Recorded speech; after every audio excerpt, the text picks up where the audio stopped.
rabbal alamin. Tak lupa yang kami hormati dan kami muliakan hadirin hadirat pendengar radioku dan pemirsa Al-Bahjah TV dimanapun anda berada. Alhamdulillah wa syukurillah Allah subhanahu wa ta'ala masih memberikan kesempatan kepada kita untuk kembali bertemu dengan bulan suci Ramadan, bulan yang penuh berkah, bulan yang di dalamnya Allah subhanahu wa ta'ala melipat gandakan pahala kebaikan. Dan sebagaimana tahunya Majlis Al-Bahjah mengadakan kajian spesial Ramadan setiap ba'da subuh dalam program Halaqah Fajar. Insyaallah pada kesempatan kali ini kita akan mengkaji kajian fikih praktis tentunya bersama guru kita tercinta Buya Yahya. Mari kita siapkan hati dan pikiran kita untuk menyimak dan mendengarkan ilmu yang akan disampaikan oleh guru kita tercinta Buya Yahya. Untuk itu kepada beliau dengan segala hormat kami persilahkan. Allahumma salli ala sayyidina Muhammad. Allahumma salli ala sayyidina Muhammad. Udhkuru salata ala nabi Muhammad.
Bismillahirrahmanirrahim. Assalamualaikum warahmatullahi wabarakatuh. Innal hamdalillahi nahmaduhu wa nasta'inu wa nastaghfiruh wa na'udzu billahi min syururi anfusina wa min sayyiati a'malina. May yahdihillahu fala mudilla lahu wa man yudlil fala hadiya lahu. Wa asyhadu an la ilaha illallah wahdahu la syarika lahu. Wa asyhadu anna sayyidana Muhammadan abduhu wa rasuluh. Allahumma salli wa sallim ala habibina sayyidina Muhammad wa ala alihi wa ashabihi wa tabi'ina lahum bi ihsanin ila yaumiddin. Allahumma ya rabbana inna nas'aluka ilman nafi'a wa na'udzubika ya rabbana min ilmin la yanfa' wa amalin la yurfa' wa qalbin la yakhsha' wa 'ainin la tadma' wa nafsin la tashba' innaka anta ala kulli syai'in qadir. Amma ba'd. Kita lanjutkan belajar kita fikih praktis. Kita sudah sampai kepada ini yang buka lembarannya juga tidak dipaskan di tempatnya. Siapa ini yang buka tadi? Mana? Siapa yang nyiapkan? Masih ada diulang-ulang.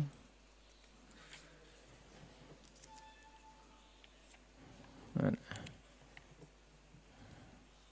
Siapa yang nyiapkan ini?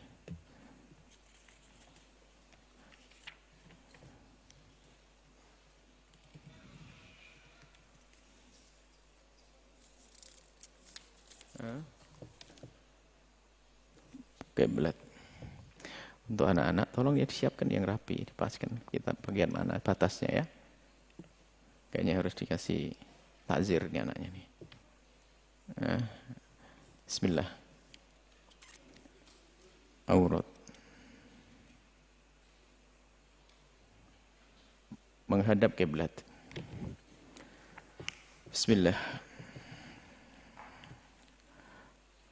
Sekarang kita lanjutkan syarat sholat yang keempat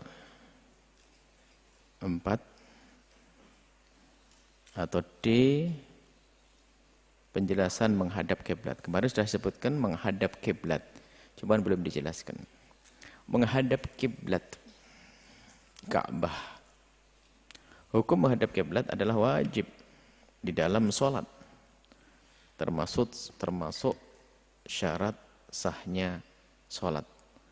Artinya seseorang tidak sah sholatnya jika tidak menghadap kiblat kecuali dalam dua keadaan. Jadi harus menghadap kiblat. Kalau tidak menghadap kiblat tidak sah, kecuali dalam dua keadaan. Yang pertama adalah sholat sunnah di atas kendaraan. Yang kedua sholat wajib dalam bahaya atau peperangan. Bahaya atau peperangan. Dalam bahasa Arab syiddatul khauf, takut yang sangat. Sholat sunnah di atas kendaraan ini langsung dicontohkan oleh baginda Nabi. Beliau melakukan sholat ala rahil, sabbihu ala rahilati. Sabbih maksudnya melakukan sholat di atas kendaraan. Dan hendaknya ini ilmu didengar oleh semua umat yang beriman.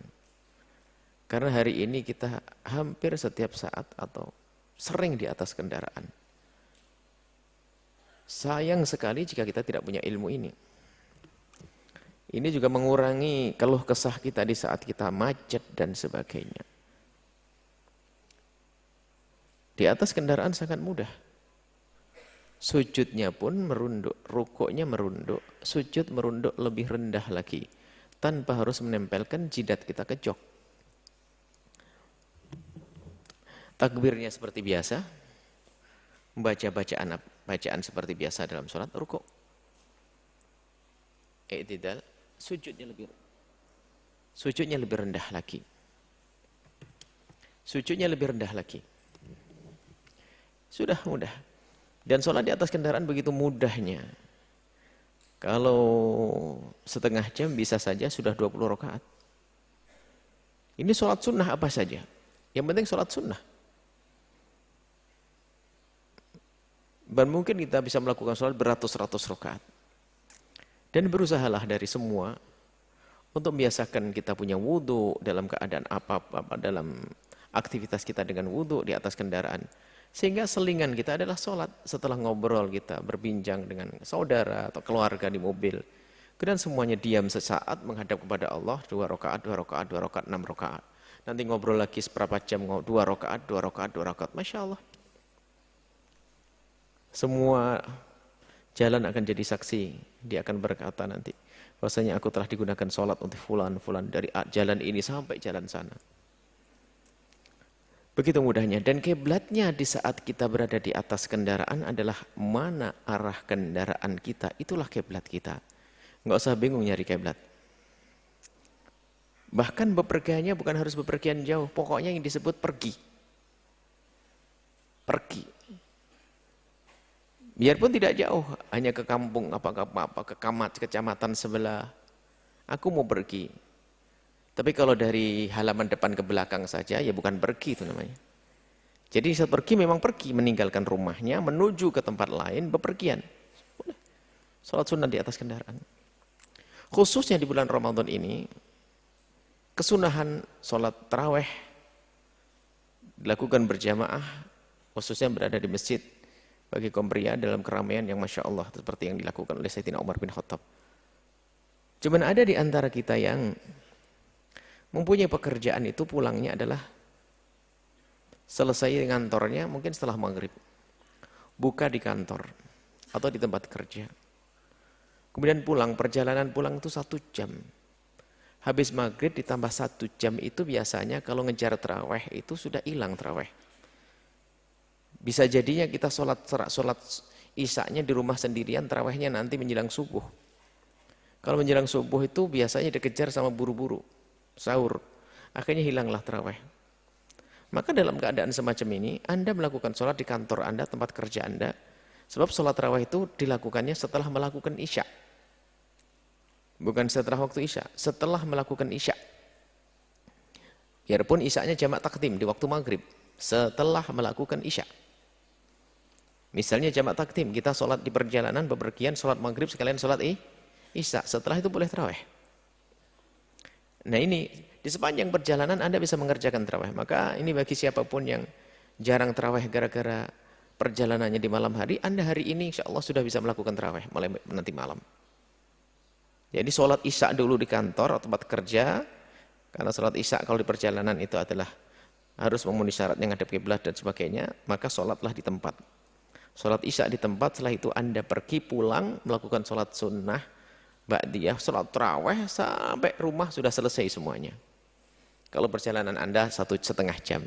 Sebab sholat di atas kendaraan itu lebih cepat dibanding sholat berdiri. Jadi setengah jam itu sudah 20 rakaat untuk tarawih. Dan Anda akan terhindar dari gunjing, komentar, macet, dan sebagainya, akan terhindar. Jadi anggap menikmati, Masya Allah enak. Lakukan itu semuanya. Bukan berarti Anda nanti kalau mau tarawih, saya mau pergi aja deh sambil tarawih di jalan, bukan begitu. Ini salah paham lagi, nanti bahaya ini. Gara-gara dengar omongan begini, sudah ayo kita naik mobil aja yuk, keliling ke rumah Mbah. Tarawih dia mobil aja ya. Bukan begitu, artinya ini kami beri bagi yang biasa pulang malam dan akhirnya jarang ngejar tarawih, Anda bisa melakukan tarawih di atas kendaraan Anda. Biarpun Anda yang nyopir mobil, Allahu Akbar. Allahu Akbar. Tidak apa-apa. Gerakan yang dibutuhkan saja. Nggak boleh habis gini-gini, nggak boleh, batal sholatnya. Kalau gerakan yang ngerem ini karena kebutuhan kendaraan, ya boleh. Mudah, ini yang harus diketahui oleh semuanya. Begitu indahnya kalau orang itu menjadi hamba yang selalu dekat dengan Allah, dia tidak harus kehabisan waktu. Waktunya sangat banyak untuk beribadah. Artinya jika sholat fardu, ini kita lanjutkan teksnya ya. Sholat fardu dalam keadaan normal hukumnya wajib menghadap kiblat. Akan tapi jika kita berada dalam keadaan sempit, waktu dan tidak memungkinkan untuk menghadap kiblat, maka kita tetap melaksanakan sholat walaupun tanpa menghadap kiblat. Akan tapi wajib diulang. Nah ini sholat fardu harus menghadap kiblat. Kecuali sholat syiddatul khawf tadi. Dalam perang di medan laga, jedar, ya namanya perang. Lagi sholat. Adapun sholat fardu tadi ditulis di catatan itu harus menghadap kiblat. Jika waktunya sempit, nggak ada kesempatan untuk menghadap kiblat dan susah menghadap kiblat, lalu kita melakukan sholat fardu tanpa menghadap kiblat, karena darurat tersebut, sholatnya adalah sah tapi wajib diulang. Misalnya, Anda naik bis dari Cirebon itu habis asar. Sholat maghrib sama isya masih ada di resto Kendal sana. Makan biasanya di situ. Habis makan di Kendal itu jam 11, 10, 9 malam lah. Kemudian melanjutkan perjalanan. Subuhnya di daerah Lamongan sana. Subuhnya di Lamongan. Sopirnya bandel. Sudah bisnya padat kursinya, bandel. Suruh berhenti nggak mau. Waduh, berhenti Pak. Pengen cepat pakai. Dia jarang sholat. Semoga ini hanya sopir pura-pura saja. Kalau sopir insya Allah banyak yang soleh. Akhirnya tetap nggak mau lah. Akhirnya subuh mau habis, nunggu turun nggak nyampe ini. Maka lakukanlah sholat di atas kendaraan. Punya wudhu dong kalau bisa. Waduh, gimana bisa wudhu? Wudhu gimana ada air? Tayamum, gimana bisa tayamum? Nggak ada debu semuanya. Maka kita harus melakukan sholat. Biarpun tanpa wudhu, tanpa tayamum, namanya faqidut tahuraini. Bahkan kalau seandainya punya wudhu, faqidut tahuraini. Kemudian setelah itu sholat di atas kendaraan ngadepnya ke arah timur. Sebab kalau ngadep ke arah barat ini kujoknya nggak bisa diputer. Ngadep ke arah timur. Lihat kaidahnya. Sholat karena udzur kan. Udzur. Sholatnya sah tapi wajib diulang. Bahkan seandainya dia punya wudhu pun tetap wajib diulang. Karena apa? Ngadep kiblatnya. Ngadep kiblatnya dia tidak menghadap ke kiblat. Kiblatnya ke arah timur dia. Sholatnya sah tapi wajib diulang. Seperti itu. Intinya bahwa jangan sampai ada di antara kita yang tidak melaksanakan sholat. Khusus sholat fardu. Masya Allah, na'udzubillah. Dosa besar. Tapi kalau orang melakukan sholat fardu dengan segala kekurangannya, tadi syaratnya tidak terpenuhi karena adanya udzur, tidak dosa, sholatnya sah, cuma wajib diulang. Nanti kaidah akan kita baca. Contoh, ketika berada di dalam kendaraan, ini supir sudah sama supirnya. Maka sholatlah di kendaraan walaupun tidak menghadap kiblat. Tapi ketika sudah sampai di tempat harus diqadha. Kaidahnya adalah ini kaidah. Syarat-syarat yang disebutkan yang lalu itu tentang Islam, sholat tentang Islam, dan ini Islam tidak. Islam harus ya, kita coba. Kita baca lagi syarat sholat.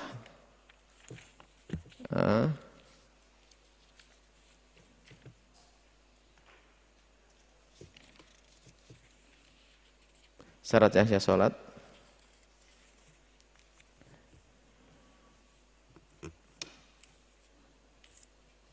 Itu ada halaman berapa? 98?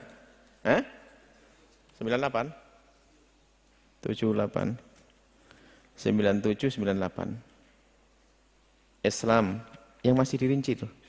Yang rinciannya yang globalnya dulu. Bukan rinciannya, itu kan rincian sudah. Globalnya mana yang tulis rinci itu? Halaman berapa? Globalnya yang belum dijelaskan. Selanjutnya tamyiz, masuk waktu sholat, menutup aurat. Oh iya, ya. Coba dirinci, diulang lagi supaya kita ingat.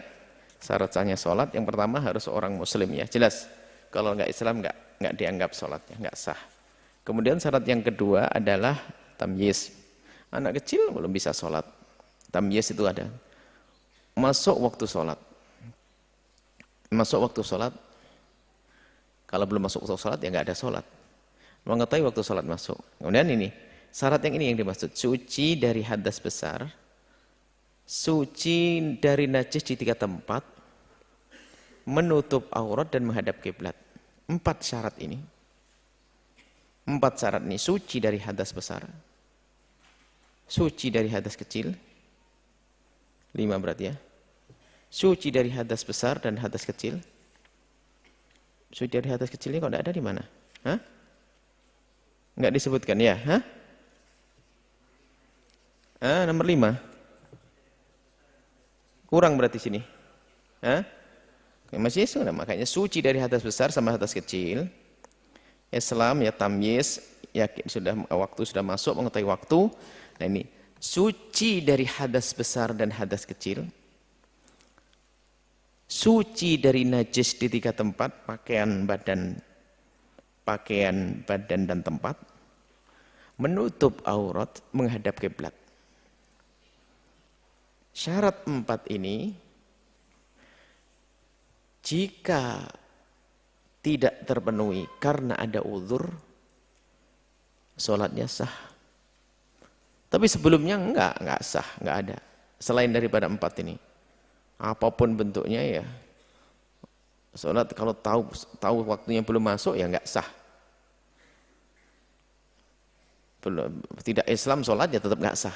Ini hanya 4 itu. Kaidahnya dari 4 ini, kalau kita melakukan sholat tanpa terpenuhi syarat suci dari hadas besar, hadas kecil, tanpa terpenuhinya syarat suci dari najis di 3 tempat, tanpa terpenuhinya menutup aurat, tanpa menghadap kiblat, kalau dalam keadaan uzur, sholatnya sah dan semuanya wajib diulang kecuali menutup aurat. Artinya begini, suci dari hadas besar dan kecil, seorang anak gadis setelah selesai haid, atau di perjalanan tadi di atas mobil, di atas bis ke Jawa Timur tadi, sopirnya bandel nggak mau berhenti. Sementara dia lagi tidur mimpi basah, berarti wajib mandi besar. Waduh, kacau nih, saya mimpi basah, saya harus sholat subuh. Turun nggak mau turun bisnya, tetap berjalan. Sholatlah, ya, Wudhu pun nggak bisa, tayamum juga nggak ada. Sholat padahal dia punya hadas gede, maka dia melakukan sholat dengan punya hadas gede. Sholatnya sah. Karena nggak ada air, nggak ada tayamum juga di atas mobil. Maka sholatnya sah, cuman wajib diulang. Atau nggak sengaja tadi itu, lagi mampir di pom bensin itu maunya ya hati-hati dia buang air kecilnya. Pipisnya tak taunya kena celananya, Masya Allah.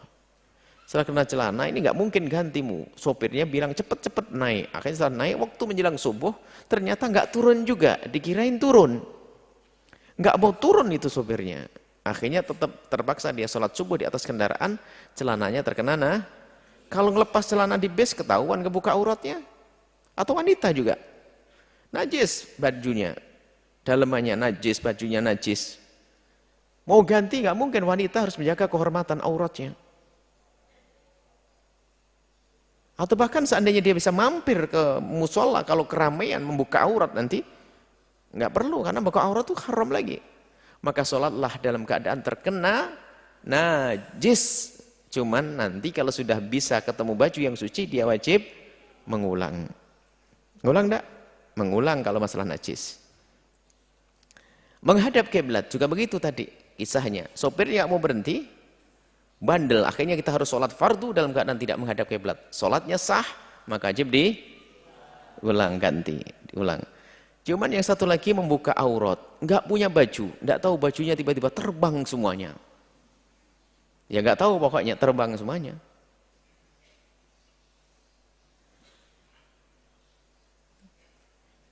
Atau kamu mandi di pantai misalnya atau bagaimana atau pantai pribadi, ada angin topan, wus, bajumu hilang semuanya.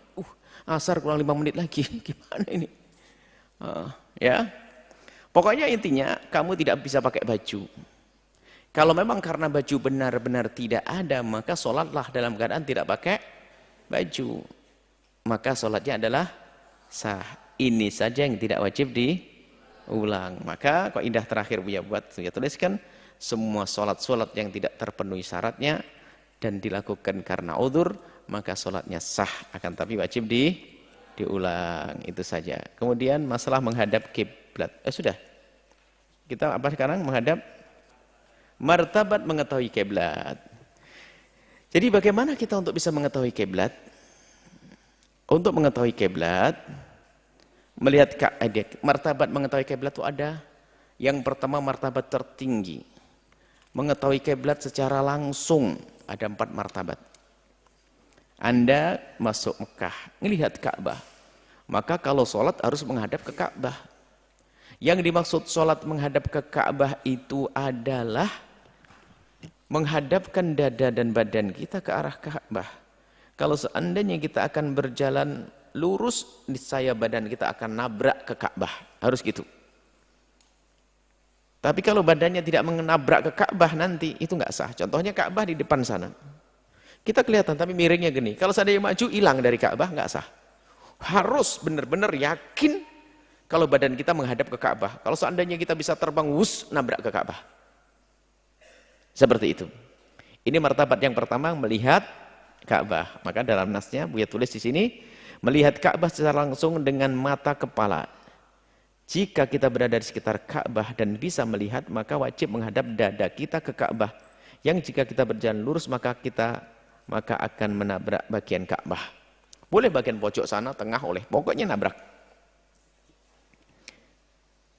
Sehingga kalau sholat di dalam Ka'bah, asalkan pintu Ka'bahnya ketutup sah. Tapi kalau pintu Ka'bahnya kebuka, kita sholatnya ke depan pintu, nggak sah. Karena nggak nabrak. Sadar nggak? Bayangin aja. Ka'bah kan ada pintunya. Lah kalau kamu membelakangi pintu, oke, pasti di tembok Ka'bah. Jadi kalau sholat di depan dalam Ka'bah itu bebas ngadepnya. Boleh ngadep sana, ngadep sini, ngadep situ. Nah, cuman kalau kita ngadep ke pintu Ka'bah, pintunya dibuka, berarti kita kalau jalan nabrak nggak? Tidak sah. Atau di lantai atas Ka'bahnya, yang kalau kita tidak tahu seperti kalau nggak ada ketinggiannya yang menjadikan kita akan nabrak, maka tidak sah. Seperti itu. Baik, ini yang pertama melihat Ka'bah. Martabat yang kedua adalah mengikuti orang yang melihat Ka'bah. Termasuk yang di belakangnya. Kita tidak melihat Ka'bah, tapi kita mengikuti orang yang melihat Ka'bah. Sambung menyambung. Atau misalnya Ka'bah di sini, Ada orang di kampung sebelah, ini ada bukit, Ka'bah bukit. Ini ada Ka'bah, kemudian ada bukit. Bukit, ini kampung. Kampungnya gimana menghadap ke Ka'bah? Nggak kelihatan. Cuman orang kampung bisa melihat orang yang lihat Ka'bah yang ngasih isyarat. Arahnya ke sini loh ya, sini, sini. Cukup, cukup, cukup. Selamanya itu dipatoki. Berarti mereka mengikuti orang yang melihat ke Ka'bah. Ini bukan kita juga. Ini orang yang di Mekah sana. Nah, bagian kita mana? Coba. Yang ketiga. Yang ketiga adalah ijtihad, yaitu dengan menggunakan berbagai ilmu untuk mengetahui arah kiblat ya. Ada ilmu untuk melihat kiblat. Cara melihat kiblat. Ini ada ilmunya. Nah, kalau ijtihad itu berusaha dengan macam ilmu termasuk menggunakan kompas dan yang lainnya. Ijtihad. Kalau ini sederhananya, nanti bisa ditengok di kitab Bidayatul Hidayah juga, Imam Nawawi Al-Bantani. Itu kalau untuk orang Indonesia, ijtihadnya untuk mencari kiblat enggak susah. Karena kebetulan kita di sekitar jalur garis Khatulistiwa. Untuk orang Indonesia, ini sederhananya begitu, namanya fikih praktis, fikih sederhana. Cari barat dan timur. Pakai silet kan bisa, kita masih tahu waktu kita di sekolah SD dulu SD zaman sekarang sudah banyak berubah. SD zaman dulu kita suruh bawa silet. Kemudian dikasih air, silet itu kemudian ditaruh itu langsung arahnya utara sama selatan. Mana utara, mana selatan. Jadi kalau ingin mencari kiblat di Indonesia susah. Cari utara dan cari selatan. Kalau sudah ketemu utara selatan, berarti cari arah barat.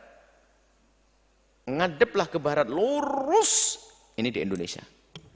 Ngadeplah, jadi di hamparan, kita di tengah padang pasir atau padang rumput atau padang apa gitu, laut kayak. Kita ingin nyari kiblat, cari utara sama selatan. Setelah ketemu utara dan selatan, ambil arah baratnya. Kalau sudah ketemu arah barat, kata Imam Nawawi Al-Bantani, serongkan sedikit saja, jangan banyak-banyak. Sedikit saja nyerong, maka itu arah kiblat kita. Nah, ini pemahaman yang benar itu penting. Imam Nawawi menyederhanakan. Cuman kalau santri ngantuk, ini hati-hati di belakang.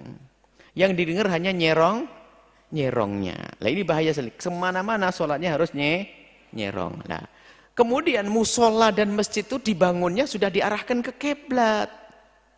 Makanya kalau sudah di masjid jangan nyerong lagi. Kalau di masjid masih nyerong itu pasti orang ngantuk itu. Masjid itu sudah dipaskan ke arah kiblat. Masjid itu caranya sudah diserongkan. Dari barat lurus sudah diserongkan. Karena masjid itu harus mengarah ke kiblat. Dengan ilmunya. Ini santri ngantuk ini sudah di masjid masih nyerong. Kalau nyerong tambah hilang. Di sebuah masjid dilurusin diserongin lagi. Makanya dia dengar omongan Imam Nawawi ini cuma sambil ngantuk dia. Diserongin. Nyerong terus saja. Coba ada musola-musola itu sering diserongin. Berarti selama ini musolanya nggak ngadep ke barat dong. Nggak ngadep ke kiblat dong. Ini aja harus waspada, hati-hati. Ini perlu Buya ingatkan untuk semuanya yang ada di Indonesia Raya ini, kalau masjid itu sudah mihrabnya ngarah ke kiblat. Kalau sudah ngarah ke kiblat jangan diserongan lagi ya Ustadz, ngantuk, tambah hilang itu kiblatmu. Kamu ngantuk, makanya ngantuk ini biasanya jadi Ustadz ngantuan tadi itu. Ini sengaja ditegaskan karena ini masalah salah dan benar ini. Kalau masalah mengesahkan tetap sah, tapi kalau serong, coba masjid depan, Masjid Umar depan ini. Oh ini nyerong kan? Mau diserongin lagi?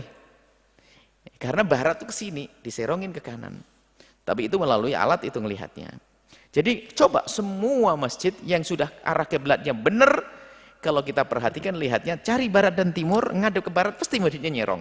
Sudah nyerong masjidnya, maka tolong jangan diserongin lagi. Lah ijtihadnya dengan ilmunya Imam Nawawi tadi namanya ijtihad. Kita pakai alat tahu utara selatan, kemudian kita menghadap ke barat lurus, kemudian nyerong sedikit. Ini ijtihad.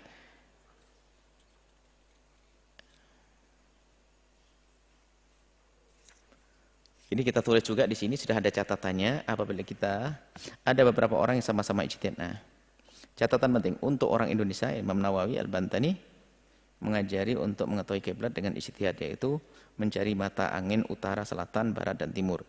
Kemudian kita menghadap lurus ke arah barat dan sedikit sekali menyerong ke kanan. Maka itu adalah arah kiblat kita. Sedikit menyorong ini berlaku jika kita di luar masjid. Akan tapi jika kita berada di dalam masjid, maka kita tidak perlu nyerong lagi. Sebab peletakan mihrab masjid sudah diarahkan ke arah kiblat. Maka kalau nyerong lagi justru menjauh dari kiblat. Nah, kemudian kita ini ijtihad. Lah karena namanya ijtihad itu bukan pasti benar nabrak ke Ka'bah saya. Ijtihad. Karena kita jauh dari Ka'bah. Ijtihad ya ijtihad.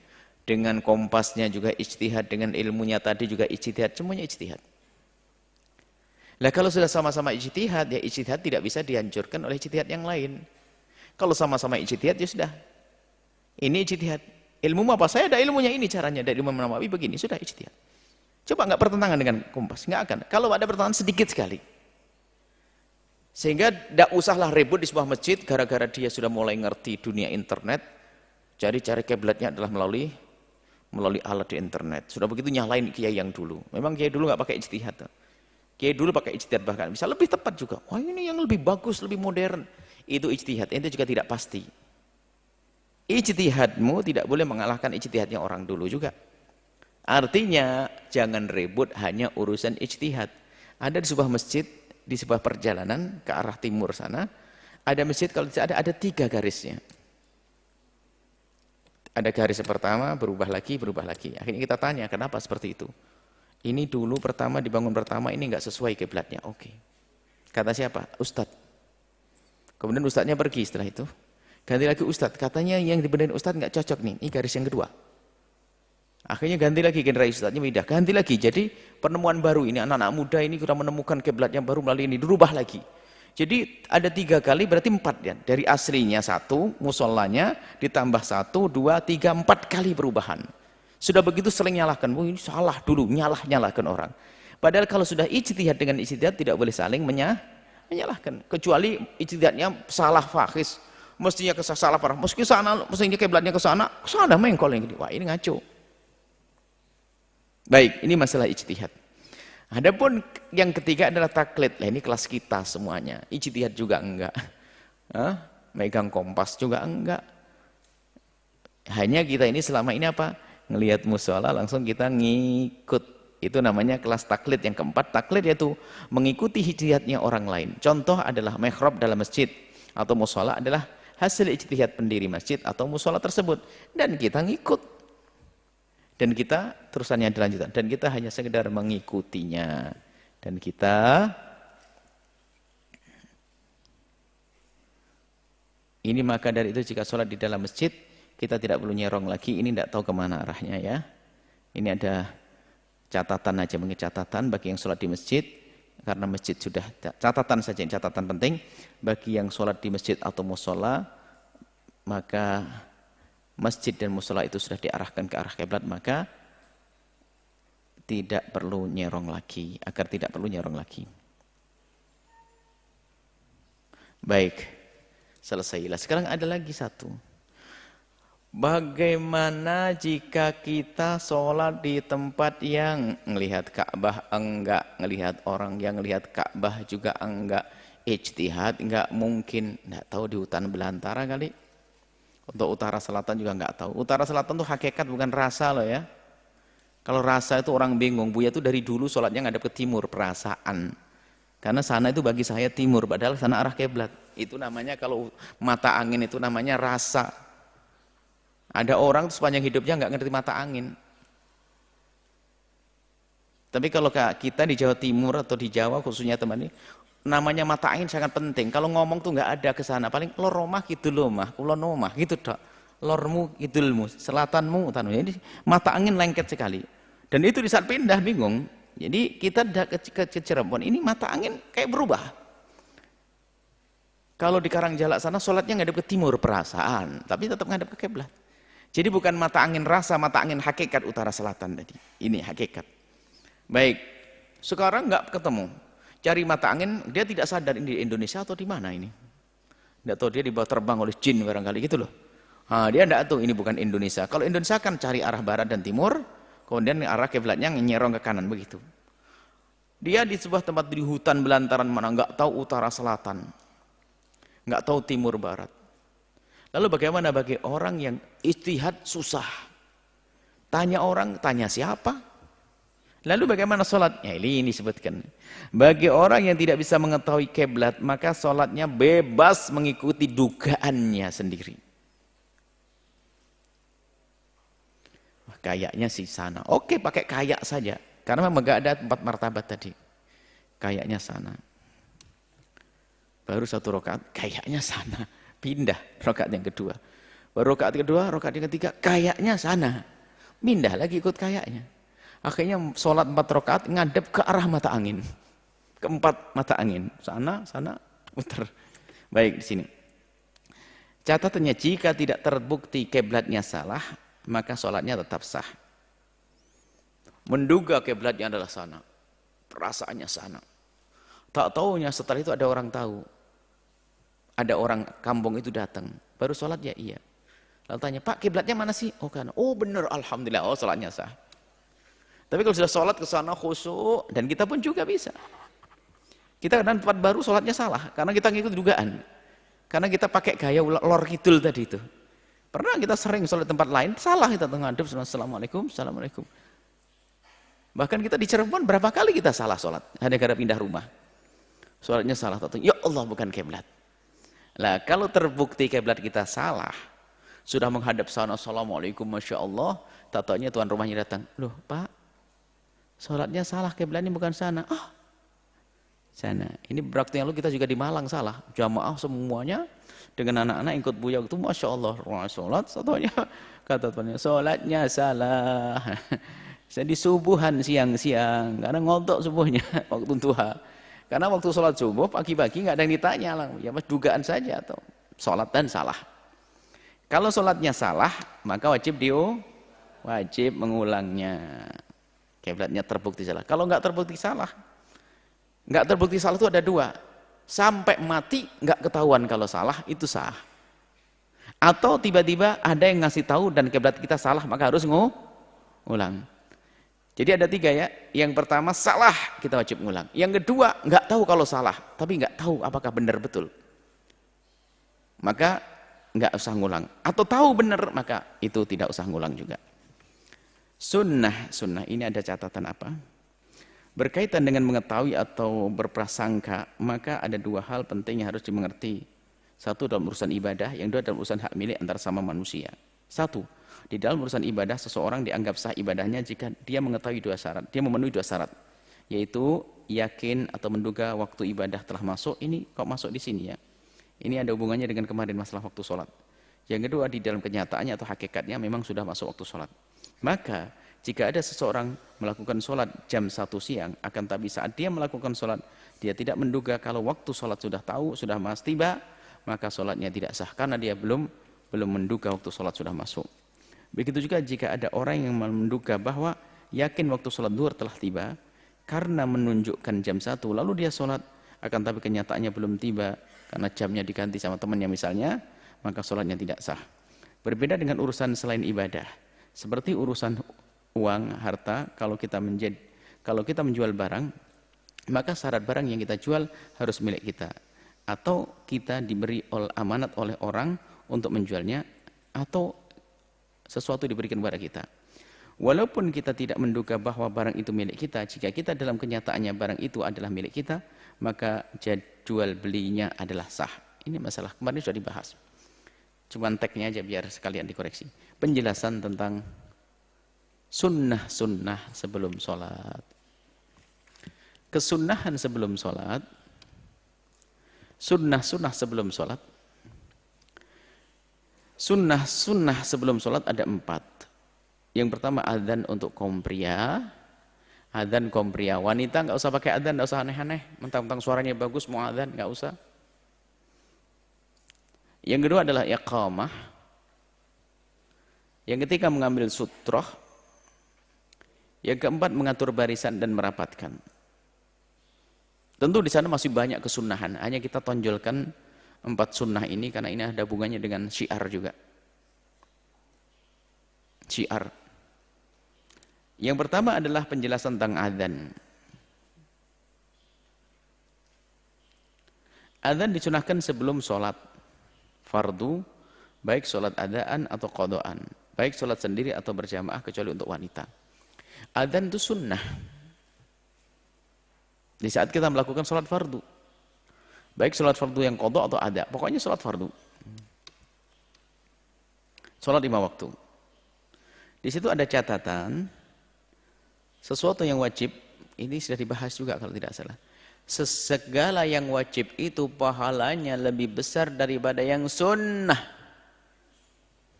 Pokoknya kalau wajib lebih gede pahalanya daripada sunnah. Nggak bisa dikira-kira bandingannya. Sholat wajib, sholat fardu, sholat subuh nggak bisa dibandingkan dengan sholat sunnah apapun. Segala yang wajib adalah lebih besar pahalanya daripada yang sunnah. Ada beberapa hal yang sunnah lebih gede pahalanya daripada yang wajib ini. Ada 3 hal sunnah yang sunnah lebih besar pahalanya daripada yang wajib. 1, di dalam salam. Kalau kita memulai salam kepada sahabat kita hukumnya sunnah. Sunnah. Menjawab salam hukumnya wajib. Tapi pahalanya sunnah lebih gede daripada wajib. Maka memulailah salam. Biarpun sunnah memulainya. Tapi pahalanya lebih gede daripada yang menjawab. Menjawabnya wajib. Hutang. Kalau ada orang punya hutang kepada kita, di saat mereka tidak mampu, maka dalam Al-Quran kita diperintahkan fanadhiratun ila maisarah. Kalau ada orang punya utang kepada kita dan memang dia tidak mampu untuk membayar, belum punya uang, gak boleh kita paksa. Kalau paksa nanti nyuri dong dia. Selagi dia tidak punya uang untuk membayar utang kepada kita, dia tidak mampu benar, maka wajib bagi kita untuk berikan tempo fanadhiratun ila maisarah. Kita beri tempo dia sampai ada kelonggaran untuk membayar utang. Hukumnya wajib, kita nggak boleh memaksa. Makanya nagih hutang paksa itu nggak ada ajaran itu. Langsung diambil harta milik kita, nggak ada aturan itu. Kecuali masalah gade, nanti ya gade yang diurusi.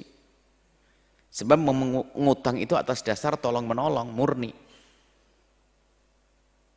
Makanya tidak boleh ada tambahan, karena itu mencekik, bisa itu menjadi celah, menjadi kesempatan bagi orang siapapun untuk zalim kepada saudaranya. Seorang ibu yang anaknya sakit sudah gila, karena kecintaan kepada anaknya sudah nggak peduli apakah dari duit haram, riba. Yang penting anak saya sembuh, sehingga dipinjemi, Bu, saya pinjemi 1 juta ya, tapi baliknya 1,2 juta, ya iya nggak apa-apa, yang penting anak saya sembuh, akan ngomong gitu. Ya. Ini memanfaatkan kesempitan seseorang, kesempatan dan kesempitan, haram. Maka nggak boleh ada riba dalam pinjam meminjam. Dan murni untuk menolong. Sehingga di saat orang yang pinjam uang kepada kita, kok ternyata dia tidak bisa membayar, karena memang dia nggak mampu, maka nggak bisa kita paksa. Aku nggak mau tahu pokoknya, harus bayar besok, ya nggak bisa. Kita paksa ya tetap nggak bisa. Ngajukan mahkamah, dia nggak punya apa-apa. Kecuali dia orang kaya, zalim. Jadi kalau memang orang itu tidak mampu, nggak boleh kita memaksanya. Apalagi marah-marah kita dosa. Itu kan uang saya, iya uang saya. Tapi dalam pinjam meminjam memang dalam irama tolong menolong, nggak boleh kita mencekik orang.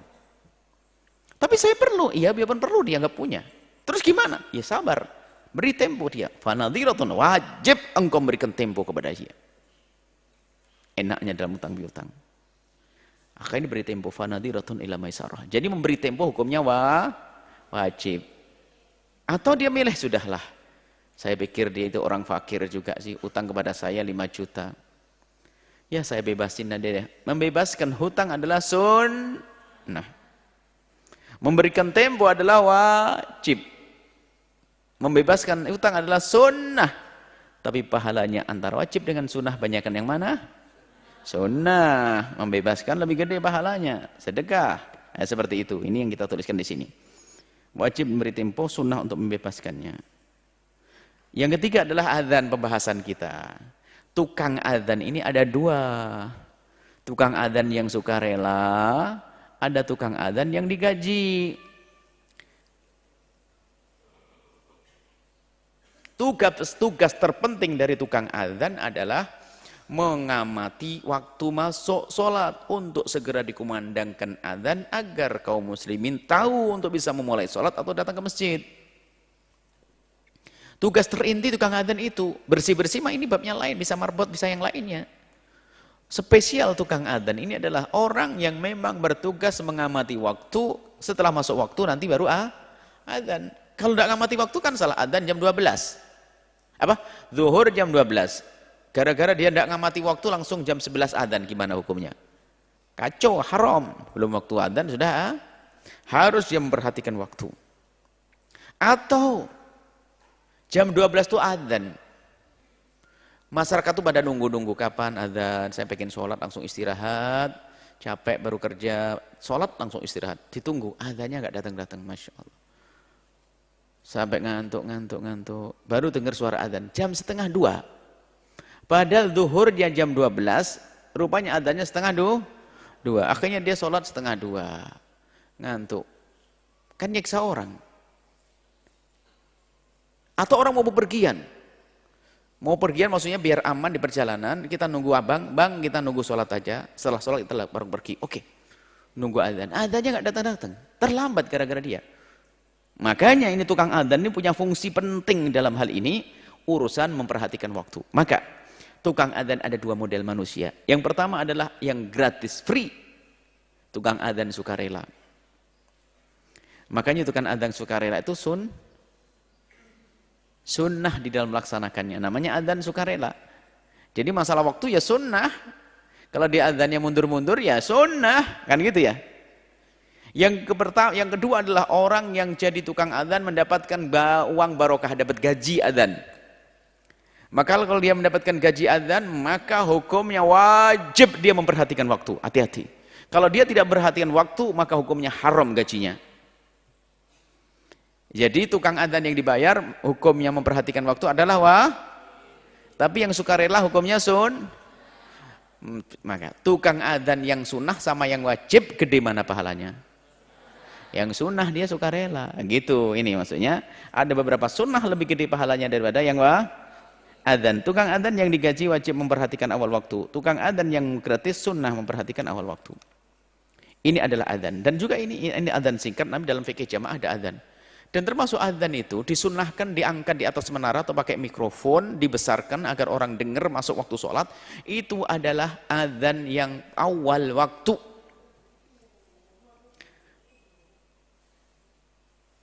Adzan di awal waktu. Dan jika adzan tidak di awal waktu, terlambat, maka tidak disunnahkan diangkat di atas menara atau dengan mikrofon. Takut bikin orang yang di luar bingung, tapi tetap adzan sunnah. Ya nggak usah rame-rame. Untuk yang di masjid saja. Allahu Akbar, Allahu Akbar. Untuk di masjid. Allahu Akbar, Allahu Akbar. Di masjid. Adzannya jam asar, jam 3 sore masuk asar. Tiba-tiba apa? Imam sholatnya itu sama yang tukang adzan sama. Jamaknya cuma satu, sepi. Ya dia seenaknya pulang dari sawah, dari kebun langsung megang mikrofon.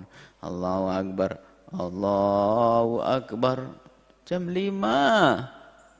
Asar jam 3, adzannya jam 5. Oh ada ini dia kampung-kampung kita nemukan kadang-kadang kaget. Baru adzan, maghrib jangan-jangan. Nah ini makruh malahan. Karena bikin orang bingung. Kalau dia ke tukang adzan yang dapat gaji, haram gajinya. Bukan makruh adzannya, menundanya bikin orang. Tapi adzannya tetap sunnah. Mengangkatnya ke menara inilah yang menjadikan orang bingung, yang dilarang. Kalau sudah tidak awal waktu jangan. Sebab adzan itu ditunggu oleh orang yang di luar masjid, bukan orang di dalam masjid. Yang dalam masjid sudah tahu. Yang di luar masjid tadi nunggu tadi, ada yang mau pulang, ada yang mau istirahat, nunggu sholat dulu dan sebagainya.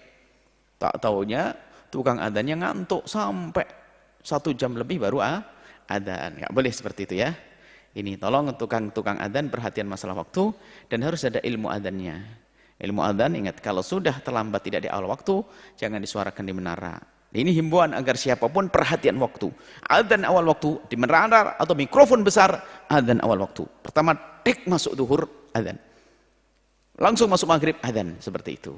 Ini saja, kita lanjutkan pada pertemuan yang datang. Semoga Allah memberikan kepada kita ilmu yang bermanfaat. Memberikan kepada kita kemudahan dalam memahami ilmu, mudahkan kita untuk mengamalkan, dan semoga Allah Subhanahu wa taala mengampuni orang tua kita, guru-guru kita semuanya, berikan pada kita semua panjang umur dalam ketaatan serta sehat walafiat, menjadikan kita hamba yang saling mencintai karena Allah, dijauhkan dari segala fitnah, kebencian, fitnah dendam, fitnah dengki, fitnah prasangka buruk, yang ada hanya cinta dan kasih sayang, dan kelak kita diberi oleh Allah panjang umur dan husnul khatimah. Husnul khatimah, husnul khatimah. Al-Fatihah.